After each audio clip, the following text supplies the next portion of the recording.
wars, conflict, crime, violence, nuclear threats and personal threats. It sometimes seems like these are the only things which surround us. Welcome instead to Pieces Podcast, where we give a platform to inspiring solutions. We are raising the voices of those who are researching, teaching, singing, and working for peace.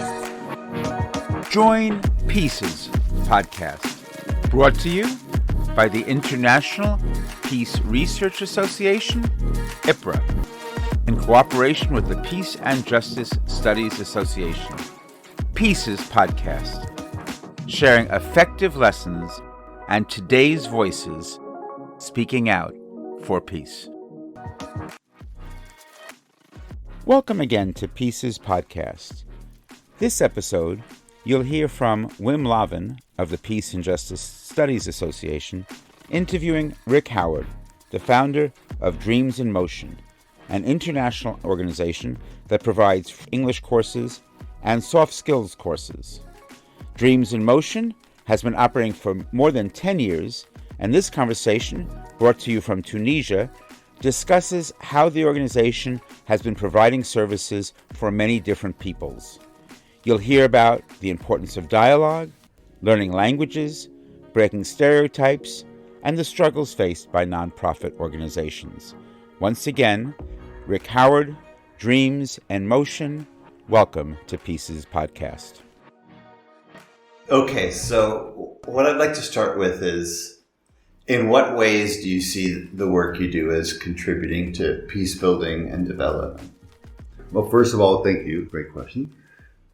I see it in terms of better understanding the commonality from the learning to understand people as opposed to nationalities or religious practices or ethnicities or other areas. So to me, the work we're doing is basically connecting with people on who they are, not where they're from or socioeconomic status or that kind of thing.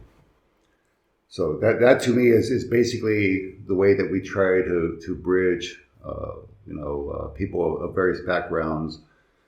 Whether it's here and specifically in Tunisia, at our company, we get people throughout Africa that come to the company for Dreams in Motion Tunisia. So we get people from Cote d'Ivoire, Ivory Coast, Senegal, Cameroon, Congo, Mauritania, Mali, as well as our international effort, which touches people in about 125 different countries. So you brought up Dreams in Motion. Could Right. you tell us a little bit more about what the specific vision or mission of Dreams in Motion is? Okay, so I guess let me go backwards about 10 years ago. Because we started this organization, I had a personal tragedy in which my teenage son was killed in a drive-by shooting in Los Angeles. And from that, I started mentoring people, primarily youth. And I started with a couple people from China that had come to visit me, exchange students that stayed in my home in California.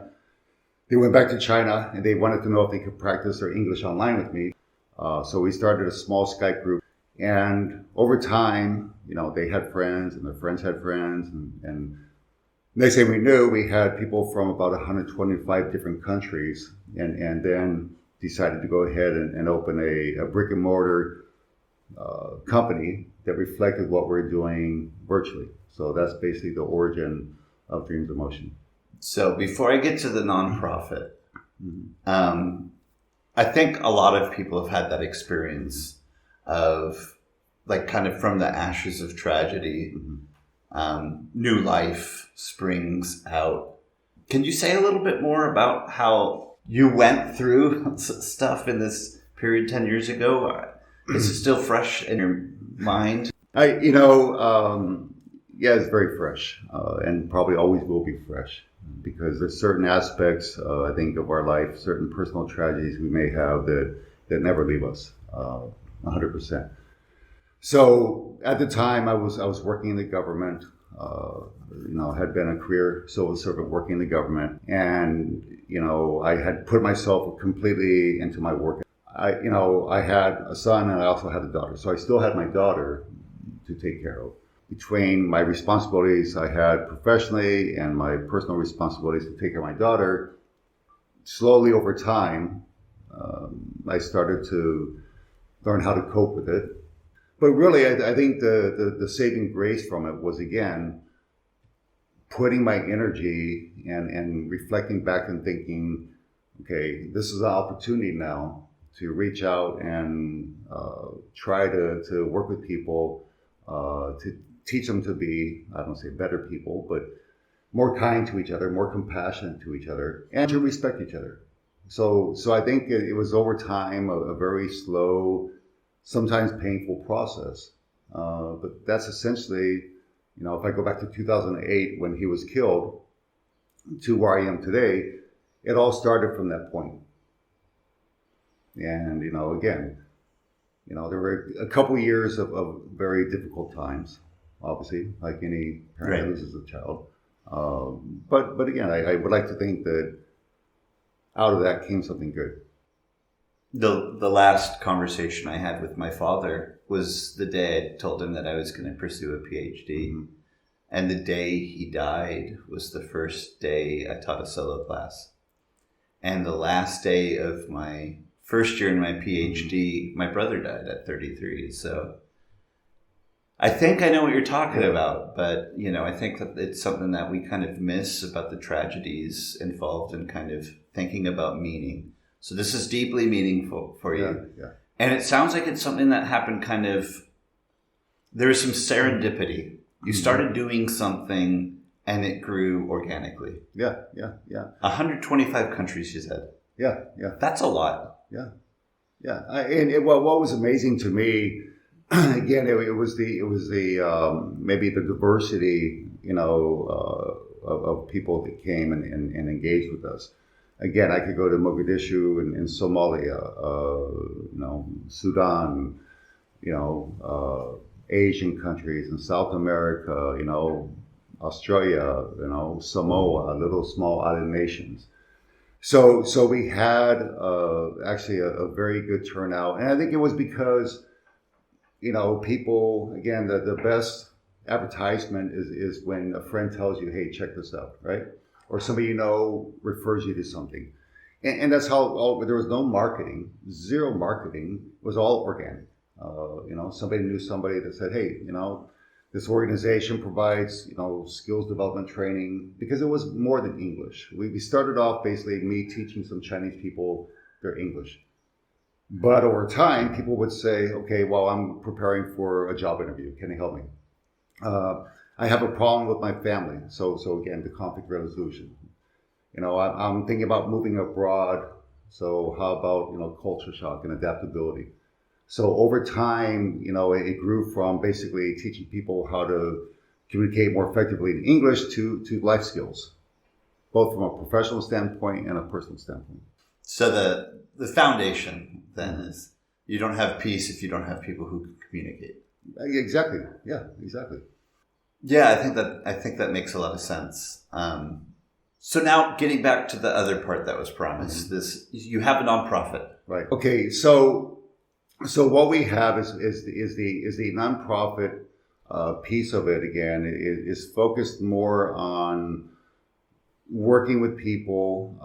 We haven't really ever, asked for funds. All of the efforts we have basically been self-funded. I've never gone and asked for donations or sponsorship or anything else. It's been, and maybe because the origin of this was came from a very personal place.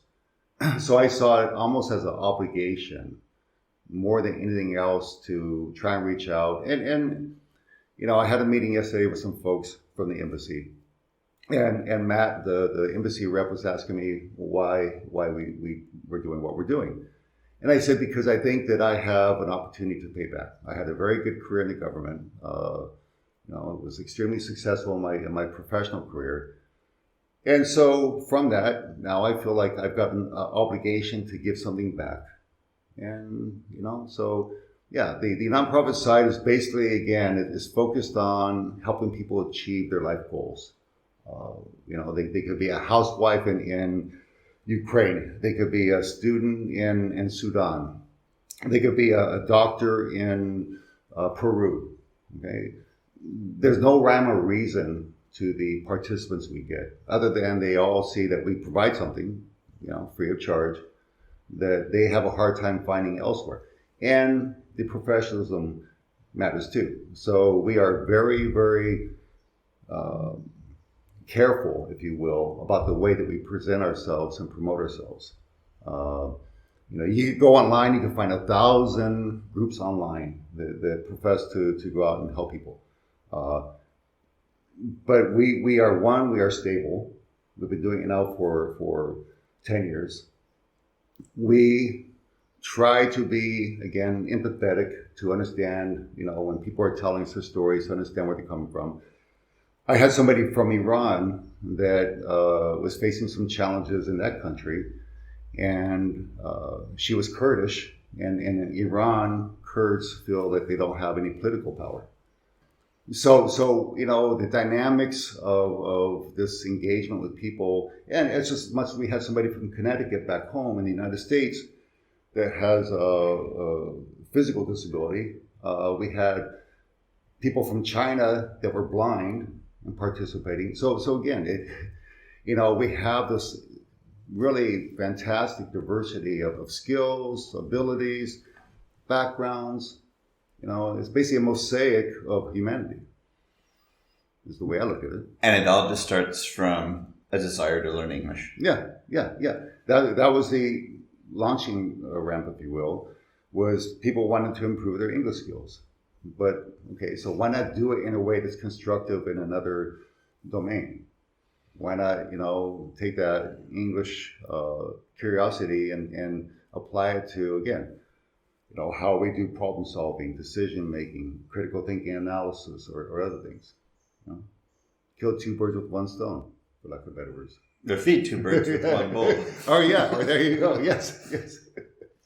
You mentioned a number of different people that you've interacted with globally. What are some success stories? Like, how do you know you've done a good job? Well, I think one of the success stories we had, and this is actually, I think, a very good example, was we had, back in 2014, I'd been in touch with an orphanage in Thailand, and I think the city was Nang Khong. It's on the border between Laos and Thailand. And I'd been in touch as a Catholic charity that provides care for children whose parents have died of AIDS. So I've been in touch with them, and we assembled a group consisting of people from China, from Russia, Vietnam, myself. I was going to go. Basically, the idea was to go to this orphanage and provide 2 weeks worth of English exercises for the orphans. I had a conflict. I couldn't make it, but the rest of the team went there, and they spent 2 weeks working with the people at the orphanage. The orphanage came back. It's called Sarnali House is the name of the orphanage. And they came back and they said that, it's the first time they had a multinational group come. They often get people come there and volunteer, but it's always, okay, here's a couple of Americans show up. Here's a couple of Canadians show up, maybe some. But the first time they had seen actually a multinational group show up and do this. And so, the person that runs the father that runs that organization there had responded back to me that, hey, we'd like to continue doing this, because he saw the children just absolutely, enthusiastic about the whole experience. So, and it wasn't just on that side. The people that went, Maria from Russia, who's now living in Australia, Tan from Vietnam, or Miranda from China, they got so much out of it. And so that's one example where we've applied, and this was all self-funded. In other words, the organization didn't pay for the Russians or the Vietnamese or the Chinese to go to Thailand. They paid out of their pocket to do this. There were no external funds being applied. It wasn't like, okay, we're going to pay you to go there for 2 weeks. So to me, if you want to look for measures of success, the fact that these days sometimes it's hard to get people to do something, even if you pay them to do it, much less they're going to take money out of their pocket and donate their time. So the fact that they did do it, to me, is a good way to say that, that's one example of how we've made concrete steps in helping somebody. A kind of commitment. Yeah, exactly. So that's one. I could probably go on about people that have come to our online organization, and we've helped in terms of job interviewing skills, and later when they had their job interview, they're able to get that promotion or get that job with a different company, and obviously that's a life-changing experience, right? Because for a lot of these people, again, they come from countries where they don't have a lot of resources. So being able to go from working in a retail in a store to being a manager can change your life, right? Just because that pay differential. So I think we have a lot of examples like that. Well, I mean, I think it's fantastic. I love the stories, and I would be happy for you to give more examples, just because, again, I love stories. But I also think that there's a certain kind of reality check that you have as you're describing this, that it's 2 weeks, right. For example, and so obviously you're not going to give somebody a full grasp of English in 2 weeks, right. But you've then planted a seed, and the people who've planted the seeds are now going on to do other things as well. So the two-way street. So you're in touch with people who've worked with your organization, and they're telling you essentially, I got my start with that. I realized this is what I love to do, and now I'm doing it. Is that it, more or less? Yeah. I think the sustainment aspect of efforts like that, even though, again, like you said, it's a very good point. That effort was very, I would say minimal, brief, I guess, if you will. But and some things are hard to measure, right? So how do you measure, the satisfaction piece, personal satisfaction out of helping somebody? How do you measure that child, for that 2 weeks? I don't know. I just know that the people that have been involved in what we do come back to us and will tell us their stories about, again, somebody wanted to immigrate abroad. They had a very difficult situation. They wanted to immigrate abroad. So through our organization, learning, improved communication skills, learning about, adapting to a different culture. These are all things that have helped them to achieve their goals. Which at the end of the day, to me, that's what our organization is about: helping people achieve their professional and personal goals. So what are some of the biggest challenges that you're facing or see in the near future with kind of this program of putting dreams in motion? I think very good question, because I think there's been a lot of challenges. I think first of all is bounding it, trying to bound or scope what we want to accomplish. Because sometimes, it's easy to have these ideas and dreams about doing something that maybe are not feasible or achievable. So we've had to be careful about bounding expectations, I guess. I think the other thing is because, again, this is done purely free of cost, there's no external resources applied to it in terms of funding, that could create a challenge in and by itself. The other challenges may be that once you start talking about things on an international level, of course, now you have, different beliefs, different cultural aspects that you have to consider. So if I'm on a virtual group with somebody, say from, Germany, that maybe had a bad experience in Germany, and I have somebody from Tunisia or from Egypt, okay? Or if I had somebody from, say, Israel, okay? And somebody from a Muslim majority country. There are those things that can play into sometimes making things not always so easy. So sometimes communication means now we can tell each other how much we disagree. Each other. Yeah. My belief is communication is always good, but it could be weaponized. Okay, And I think you mentioned that the other day that to me at the end of the day it's a good thing because again you cannot get to know somebody and who they are unless you communicate. Otherwise, all you are is a stereotype or image that we see on social media, and that's not accurate. So, 10 years. Mm-hmm. If you had a chance to go back and tell yourself some advice Mm-hmm. now that you've done it for 10 years, Mm-hmm.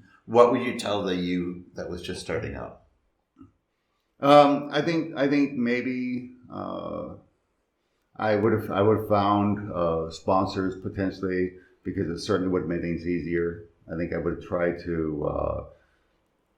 I don't regret doing what I did and the way I did it, but it was challenging. From a financial perspective, it was challenging.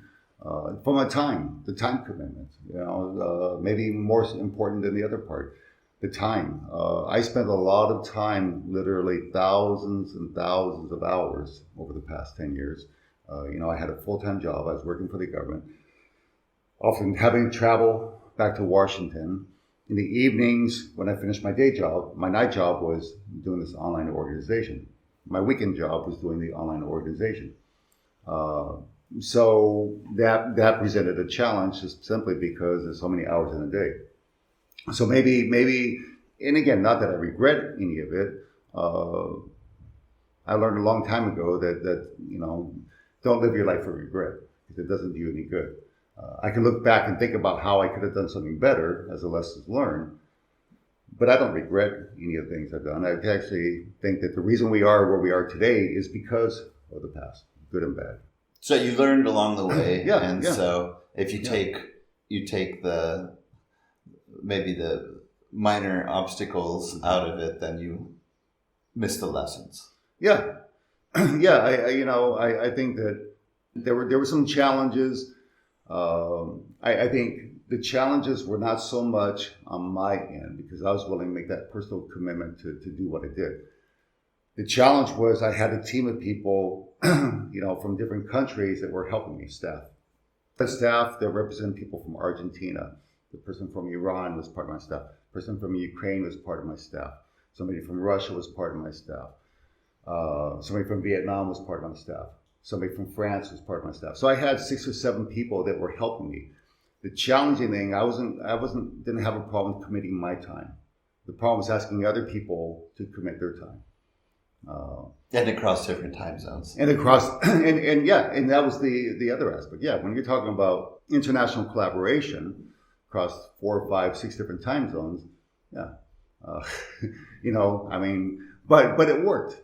Not always smoothly, but it worked. Yeah, So, it just starts with the small vision of let's get people talking. yeah. And then, so how quickly did you get the soft skills added?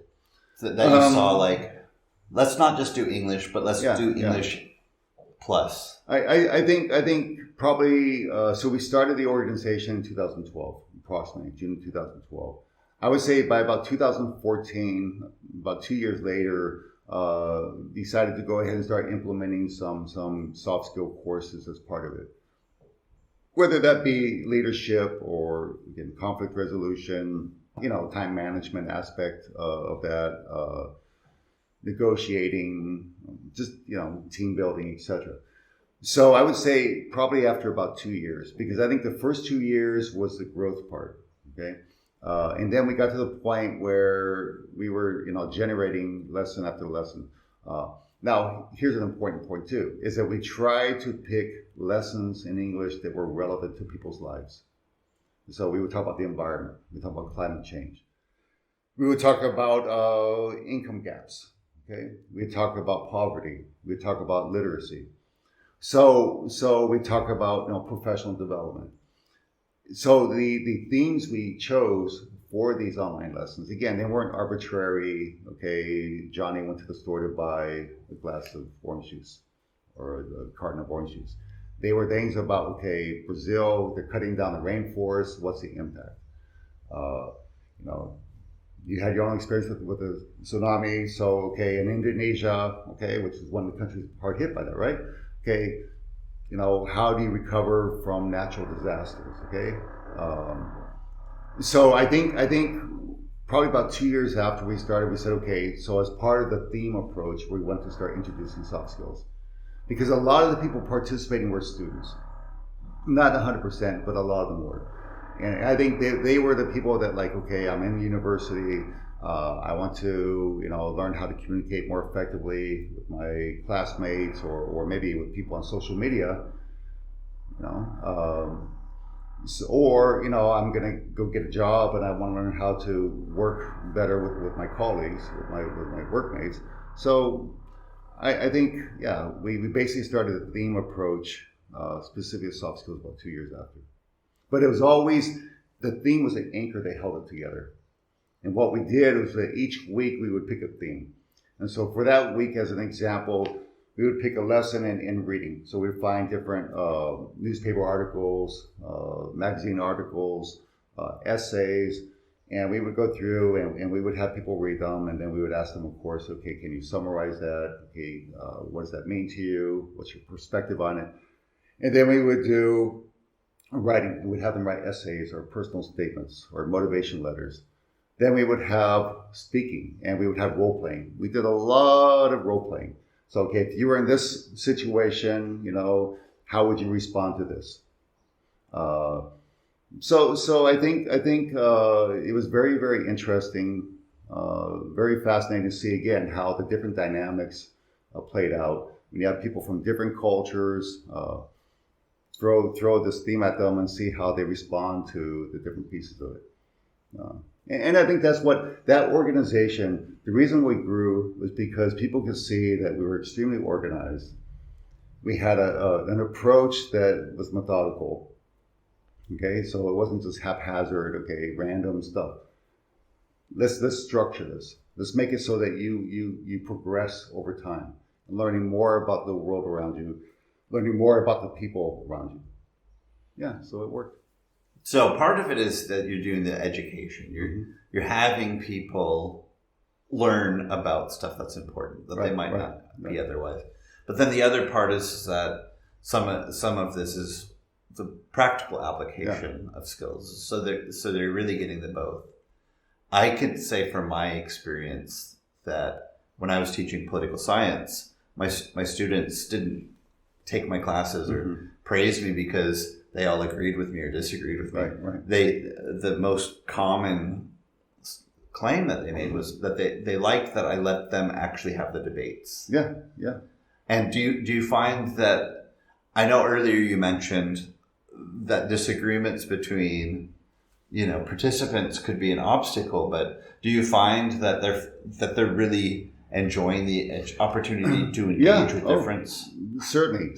I think that's a really good point, because I think that for many of these people, they had never spoken to somebody from this culture or this country before. Many people there would say, okay, well, I never spoke to somebody from Iran before. Maybe somebody that the guy from Connecticut had never spoken to a Muslim before. Okay, so we had different dynamics there that I think people learn more about each other through that dialogue, and whether it would be they disagreed upon something, but just through the dialogue they learn more. And again, learning, to me, it's hard to respect somebody if you don't know about them, okay? Because an unknown, you can't deal with the unknown. So to me, that engagement is what allowed them to, I never talked to somebody from Argentina before. I've heard that you have great blah, blah, blah, okay? Or somebody talking to somebody from Japan, okay? Well, I see a lot of stuff on social media about people from Japan. Do they all like this, okay? So again, it broke down a lot of stereotypes, and I think that was one of the most meaningful aspects of love, is that breaking down the stereotypes, again, is extremely important. But you're well situated no matter what, because language is going to be key. Yeah, language to me, again, the organization we have The reason why I think it works is because there's not a single point of failure. If everybody in the world today started to decide to speak French, okay, that's fine. Okay, our company provides French language. If everybody in the world decided that they want to use body language or sign language, I'm sure we could find that as well. People decided to stop talking, period. Okay, we offer technical skills. Okay, people to learn how to, again, it's a multifaceted approach. It's a layered approach. So for that, no, I think we're good. Well, thank you for being here. Oh, thank you for having me. Where can we find you? Oh, thank you for asking that question. So you can find us at dreamsofomotion.com is our website. You can find me at rick.howard@dreamsofomotion.com is my email address. And our Facebook page is at Dreams of Motion Tunisia. Thank you.